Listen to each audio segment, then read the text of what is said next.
Class is now in session. I'm Professor Hockey, and today we're discussing Game 41 of the regular season between the San Jose Sharks and the Toronto Maple Leafs, in which the Sharks have lost 7-1. This will officially conclude the first half of the regular season for the San Jose Sharks, and they will end it on an ongoing 12-game regulation losing streak, which crazily enough is only just barely the Sharks' worst losing streak of the season, considering they opened the year with 11 straight. And over these past few reviews, I've talked about moral victories. I've mentioned these looking on the bright side type of situation in games in which the Sharks, looked decent in, perhaps even had a chance of victory in. But in my previous review, the first matchup against the Toronto Maple Leafs, I mentioned how eventually the sort of light of these moral victories does kind of run out, and eventually you do need some sort of actual victory, like a 2 points in the standings, to get some happiness, some life back into the locker room, even if at the end of the day you do want your team to finish last place in the standings. Here tonight was a bit different because there was no moral victory. There was nothing to hang your hat on here. There was not a period of play, a stretch of play, a moment in this game where you're thinking, well, at least the Sharks looked okay here. The only way to describe this game is that the Sharks got crushed under the heel of the Toronto Maple Leafs. This is like when you're walking down the street and you accidentally step on an ant, but you don't even notice that you've done so. That's what happened here tonight between these two teams. If you were to go into the Maple Leafs locker room and you were to ask some of their players and say, hey, what did you think of the game here tonight? They'd probably respond with, that was an actual game. I thought that was a scrimmage against an under 14 team, because it was barely even a performance here tonight. And it's one thing if the Sharks, they get outskilled. That's expected. The Sharks are not nearly as skilled, built the way they are and injured the way they are, as most of the other teams in the league. And in particular, if you look at a team like Toronto, one of the contenders in the league with players like Matthews and Nylander and Marner, you are expecting this team to get outskilled. You are expecting them to look slower than this Toronto team.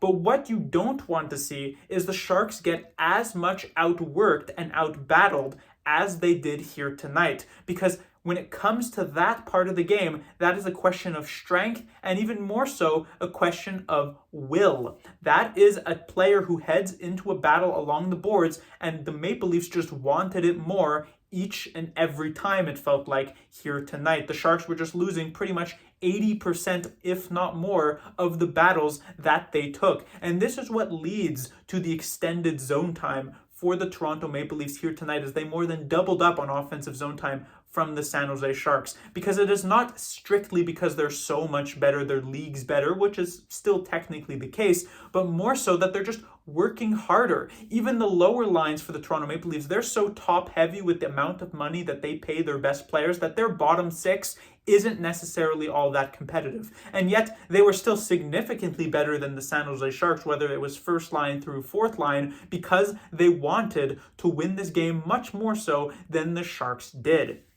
And so when it comes to actual positives here tonight, the only thing that I will mention, and this is an extremely low bar to clear, is that Henry Thrun does get his first career NHL goal, which was nice to see. And I will say that Thrun was likely the Sharks' least bad defenseman on the night, so technically the best, though it feels weird to say that considering pretty much everybody had a bad night. But that is really the only half-decent thing on the game here tonight. Otherwise, nobody else really bears value in talking about. There's no reason to go through each of these players individually, because I would just end up trashing them individually when it is much more efficient to trash them as a collective group. And so there were just a couple of things that I do want to talk about for tonight's game before I end this review abruptly. The first of which does have to be, once again, the Sharks' penalty kill, which has been really bad this entire season and was particularly bad here tonight. The Maple Leafs put up 7 goals, 3 of them on the power play, as the Sharks' penalty kill continues to just look like a fish out of water floundering on the ice. Pretty much just not anything really working for this team. Now, the Sharks have had success in the past on the penalty kill because they've managed to outwork teams. The way that the Sharks like to do things is that they like to pressure. They like to make sure that the other team never really feels super settled and comfortable in the offensive zone. You can use that to get the puck away from them, to force mistakes, clear the ice or clear it down the ice, and then go for a change. And you do that repeat until 2 minutes is over, and boom, you've killed the penalty. The problem here is that the Sharks, they're just not winning the battles to actually take this puck away. And so maybe they're making a couple of players uncomfortable on the ice, but eventually they get things settled, and eventually the Sharks players, they get tired. And when you get tired, you can't pressure along the boards, you can't pressure up at the blue line, so you retreat back, you go back to your box formation in front of the goalie, and you try and block those shots. And you're essentially at that point just hoping for the best, that either the puck is going to hit you, you're going to be able to drop it and clear it out of the zone, or that the other team is just going to pass it straight to you, or that your goaltender is going to make some miraculous save. And just when you're against as skilled a team as the Toronto Maple Leafs, many of these things are not going to happen because they're going to make sure that they don't happen. And that's why they put up 3 power play goals on the night, and why this Sharks penalty kill has found literally no success thus far this season. It has just been awful to watch.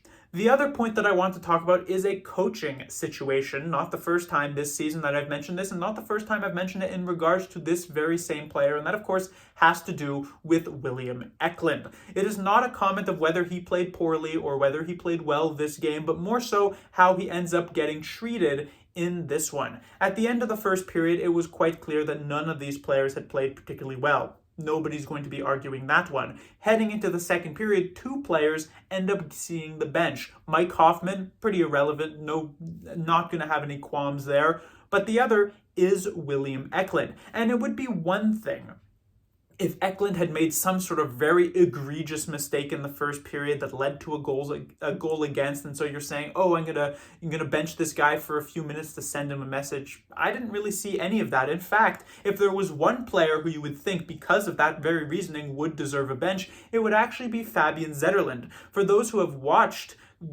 interviews of David Quinn thus far this season, his big thing that he has really rallied against is the Sharks players cheating for offense. That feels like a cardinal sin in David Quinn's eyes. And on this first Toronto Maple Leafs goal, that is exactly what Fabian Zetterlund does. He attempts to 2v1 William Nylander near the blue line, so he completely abandons his man Morgan Rielly, and Nylander ends up just sending the pass right through him to Rielly, who's now completely alone and is able to score this goal. That is 100% Zetterlund trying to cheat for offense to force a turnover and perhaps get a breakaway or even a 2-on-0 situation for him and Granlund.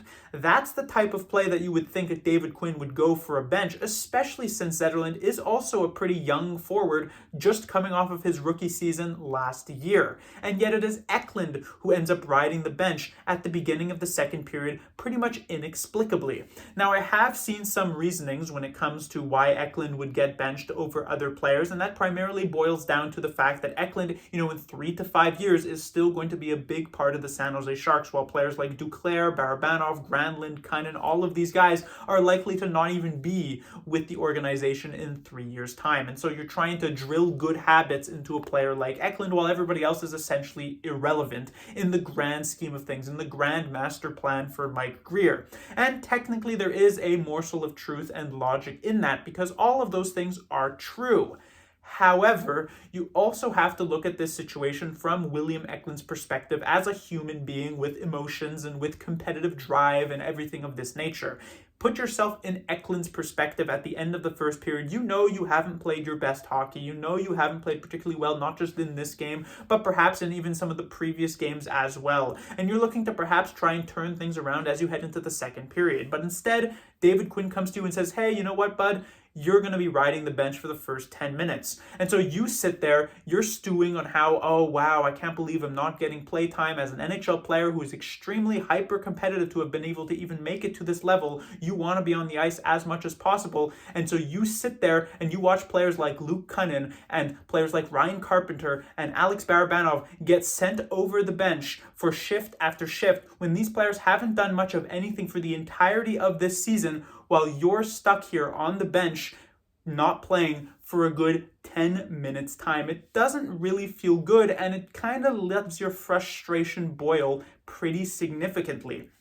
And to focus more specifically on a player like Luke Kunin, I don't even remember a game in which this season he's actually played well in, and definitely not one recently. I did technically praise him a couple of days ago or a couple of games ago, but that was more so because he had been so bad in the game surrounding that one that because he put up an okay performance, it was a cause for celebration. Has there really been a game this season where you've looked at and said, wow, Kunin was a really driving force for the San Jose Sharks? Absolutely not. And the justification for playing him in, let's say, last season for the Sharks prior to his injury was that, oh, well, he's a good contributor on the penalty kill for the San Jose Sharks. And last season, that was a perfectly fine argument because the penalty kill for the Sharks was good.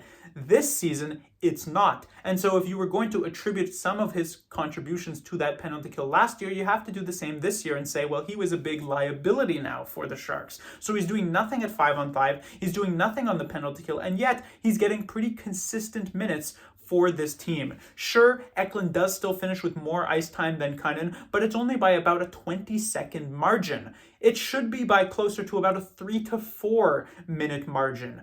But because of that benching, because he missed so many shifts at the start of the second period, that ends up being much closer than that. And so really, it's hard to really justify a world, at least from a more competitive standpoint, of why Eklund is the one riding the bench compared to so many other frankly useless players for the San Jose Sharks. Even if you're going to give the logic of this is better for him long term, whatever, yada, yada, yada, it's still a situation where it's really hard to imagine that Eklund's going to feel super good about how things ended up going for him. But that will do it for this review. The Sharks will be back in action on Thursday. They'll take on the Montreal Canadiens. Should be an easier matchup than the Toronto Maple Leafs here tonight and in the previous game as well.